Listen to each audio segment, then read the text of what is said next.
옛날 옛적 한국의 작은 마을인 화천에는 겨울이 되면 마치 마법처럼 펼쳐지는 신비로운 풍경이 있었다. 화천의 겨울은 자연이 만들어낸 화려한 동화 속 나라와 같았다. 산과 강은 굵고 하얀 눈으로 덮이고 얼음 덩어리는 반짝이는 수정처럼 빛났다. 그러나 이 작은 마을에는 아무도 모르는 비밀이 숨어 있었다.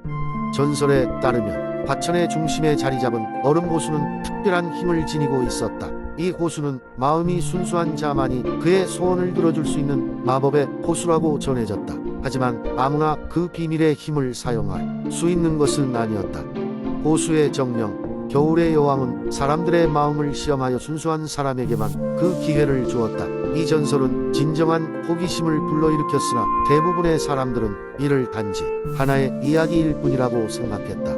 하지만 이 마을에는 호수의 전설을 누구보다 믿고 있는 소녀 수민이 살고 있었다. 그녀는 매년 겨울마다 호수를 찾아가 진심으로 소원을 빌곤 했다. 그녀는 가족에게 더 따뜻한 집과 행복을 선물하고 싶었다.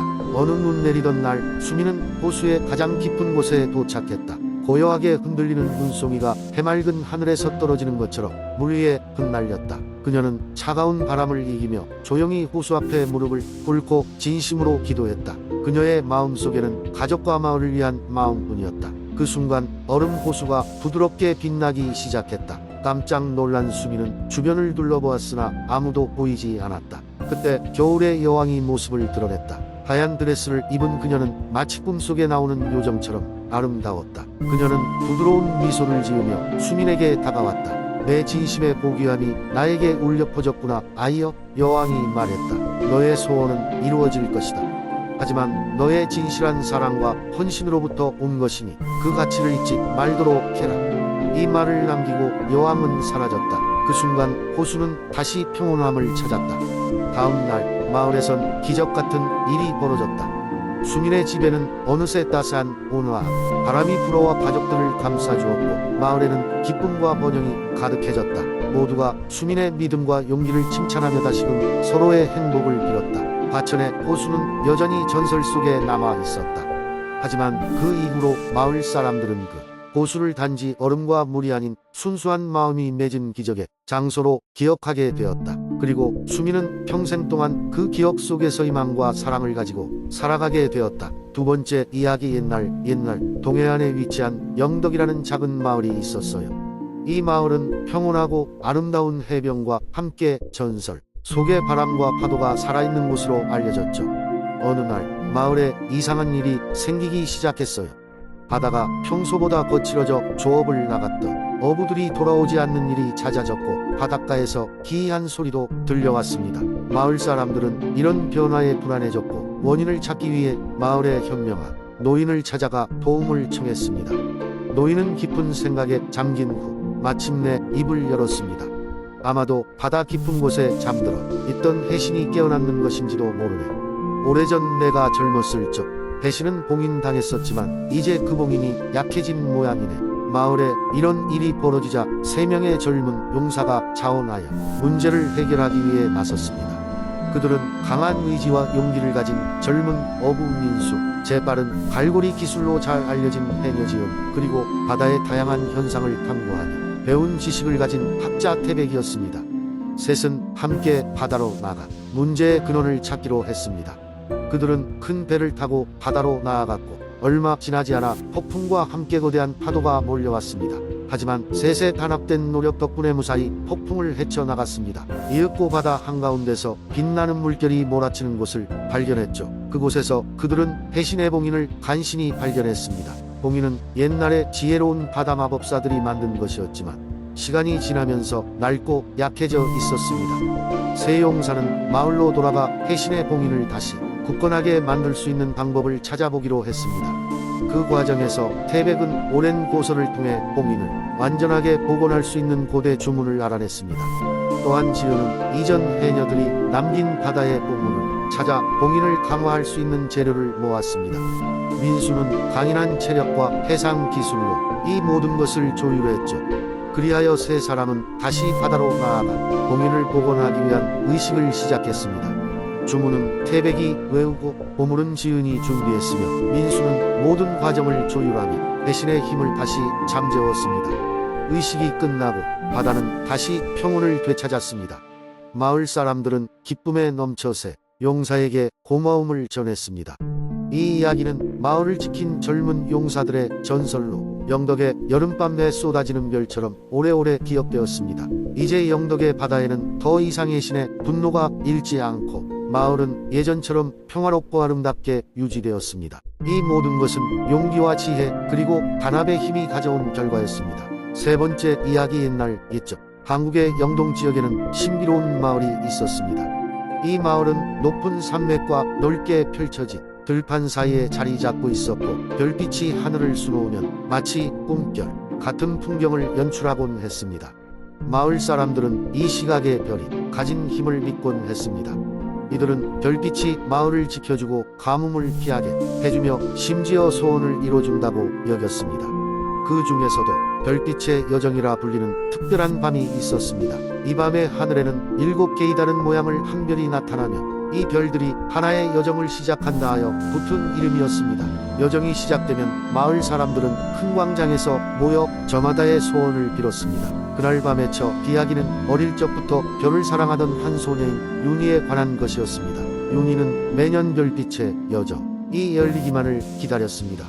그녀는 별을 바라보며 끝없이 궁금해했습니다. 어느 날 밤 그녀는 꿈속에서 신비로운 목소리를 들었습니다. 윤희야, 우리 별빛을 따라와 줄래? 꿈속에서 그녀는 작은 빛으로 변하여 하늘로 날아올랐습니다. 윤희는 그 목소리를 따라 무수한 별들 사이를 헤매이며 아름다운 빛의 여정에 동참하게 되었습니다.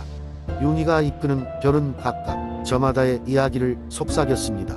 첫 번째 별은 높은 산 언덕 위에서 자신과 같은 불빛을 잃어버린 별의 이야기. 두 번째 별은 어두운 바다 깊은 곳에서 홀로 길을 잃은 물고기의 이야기.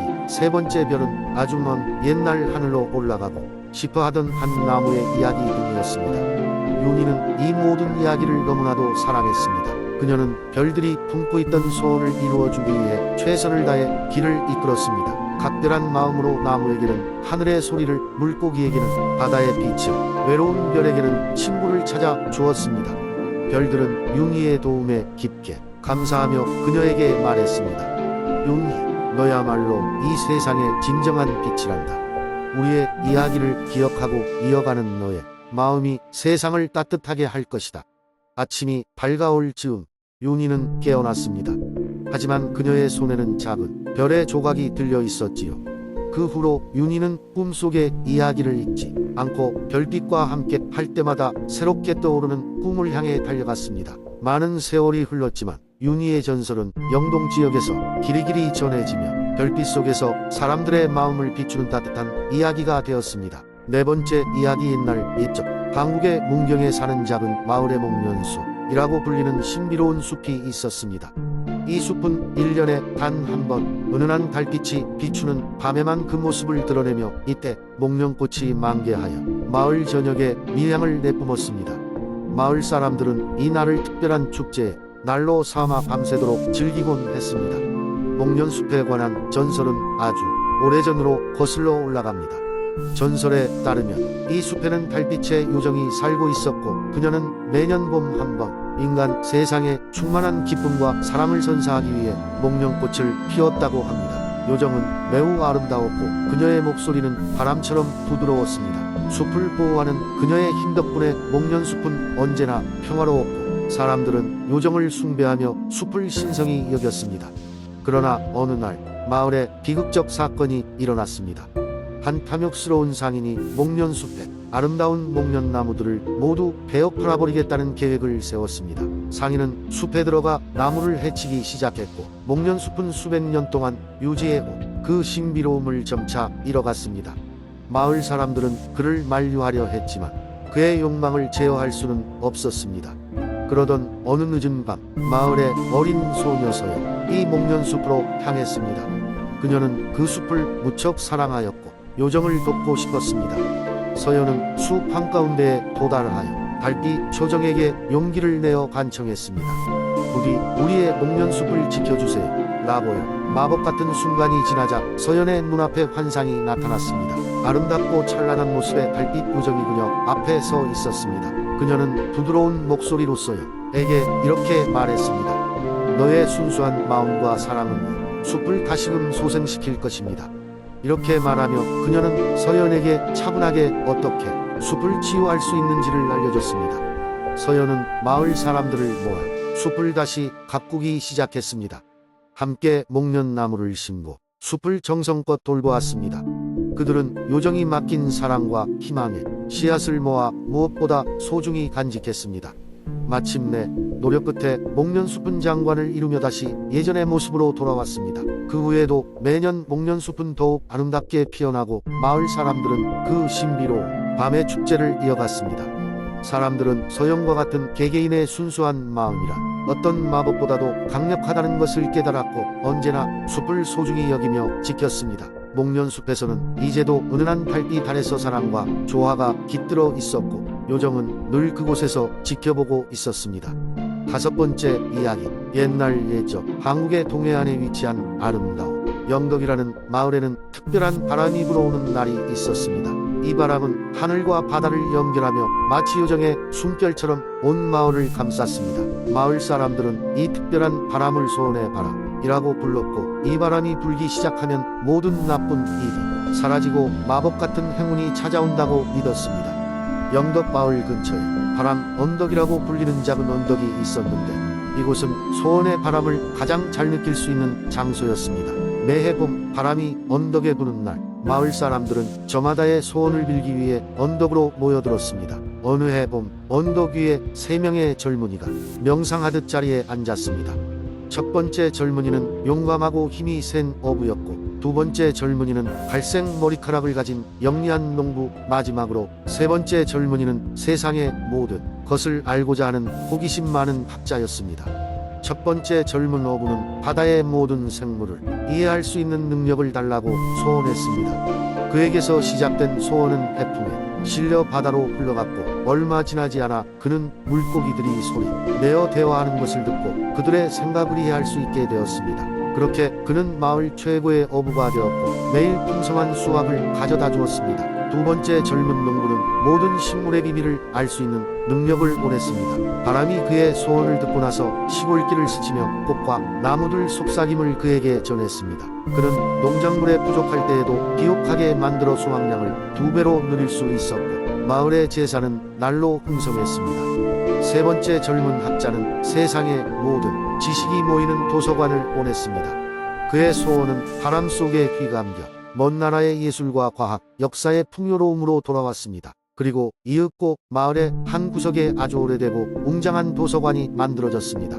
도서관은 끝없이 다양한 책들로 가득 채워졌고 누구든지 원하는 지식을 찾을 수 있었습니다. 그렇게 세 명의 젊은이는 자신들의 소원을 통해 마을의 풍요와 지식을 가져다 주었습니다. 영덕 마을은 차츰 성장하고 번영을 이루어갔으며 사람들은 매년 소원의 바람이 불어오는 날마다 바람 언덕을 찾아와 자신의 소원을 빌었습니다. 이후로도 영덕의 소원 바람은 마을 사람들에게 꿈과 가능성을 주며 세대를 넘어 전해졌습니다. 바람은 그들의 머리카락을 살살 흔들며 말했습니다. 용기 있게 소원을 빌어라. 그러면 나는 언제나 너희 곁에 있을 것이다. 이러한 이야기들은 오늘날까지도 마을에서 전해져 내려오고 있습니다.